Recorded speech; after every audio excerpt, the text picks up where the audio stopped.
ये जो आदमी तुम स्क्रीन के ऊपर देख रहे हो ना, ये आदमी बच्चों को मार के खा जाता था भाई। ये है एल्बर्ट फिश, जो एक बूढ़ा साइकोपैथ था भाई। ये आदमी जिनको भी इसने मारा है एंड खाया है, उनके माँ बाप को लेटर लिखता एंड उनको बताता कि उन बच्चों को इसने कैसे टॉर्चर किया एंड कैसे कैसे पका के खाया भाई। सीरियसली मैंने जितने भी साइकोपैथ्स के बारे में बात किया ना अपने चैनल के ऊपर, ये सबसे कमीना आदमी था भाई। कमीना नहीं, घिनौना आदमी था भाई। आज हम इसी साइकोपैथ के बारे में बात करेंगे। 100 Days 100 Crime की 25वें एपिसोड में तुम्हारा स्वागत है। सो बेसिकली ये जो एल्बर्ट फिश है ना, ये 1870 में पैदा हुआ था वॉशिंगटन डीसी में। पर इसने जो अपना मेनली बचपन है ना, वो न्यूयॉर्क में गुजारा है एंड वहीं पर इसने बच्चों को खाया भी है। एल्बर्ट ना मोस्टली 1920 से 1928 के बीच में एक्टिव था, ठीक है। इसी दौरान इसने ना 10 से ज्यादा बच्चों का ब्रूटली मर्डर किया था भाई। एंड ये सिर्फ बच्चों को टॉर्चर नहीं करता था, ये उनको टॉर्चर करता था, उनके बॉडी के टुकड़े करता था एंड पका के खा जाता था। एंड ये सबसे घिनौना चीज नहीं है भाई, ये जितने भी बच्चों का मर्डर करता था ना, उनके पेरेंट्स को एक लेटर लिखता था जिसके अंदर ये एक्सप्लेन किया करता था कि कैसे इसने उनके बच्चे को टॉर्चर किया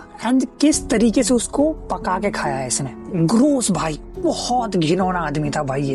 एंड उस लेटर के अंदर ये क्या कुछ लिखा करता है ना, अगर तुमको जानना है तो ये पढ़ लो भाई। एंड 1920s के दशक के टाइम पे इसका जो सबसे फेमस मर्डर जो कहा जाता है ना, वो 1928 में हुआ था, जब इसने एक 10 साल की बच्ची को मार दिया था बहुत ब्रूटली। एंड मारने के बाद ये उसके पेरेंट्स को ये वाला लेटर जो मैंने तुमको दिखाया था प्रीवियसली ना, ये भेजता है। ये उनके पेरेंट्स को बता रहा था कि कैसे मैंने तुम्हारी बेटी को मारा एंड उसकी बॉडी के पीसेस किए एंड उसके बॉडी का कौन सा पार्ट सबसे ज्यादा टेस्टी था एंड मैंने कितने दिन तक उसके मीट को खाया। मजाक नहीं कर रहा हूँ मैं, इससे भी खराब चीजें लिखी हुई थी उसके अंदर, पढ़ लेना तुम। पर एक बहुत अच्छा चीज होता ही है ना कि इसी लेटर के बाद ही ना ये साला पकड़ा जाता है। एंड कोई सोच भी नहीं सकता भाई कि कोई बूढ़ा आदमी इतना घिनौना काम कर सकता है भाई। 50-55 साल का उम्र होगा उस टाइम पे जब ये चीजें कर रहा था ये। पर खैर, ये जो मर्डर इसने किया था ना 1928 में, जो 10 साल की लड़की थी, इसी के मर्डर के बाद ना इसको पुलिस पकड़ लेती है एंड 1936 में इस आदमी को डेथ सेंटेंस दे दिया जाता है। कुर्सी में बैठा के करंट दे के मार देते हैं इसको। बाकी तुम क्या सोचते हो इस आदमी के बारे में, प्लीज मेरे को कमेंट में बताना, मैं जानना चाहता हूँ।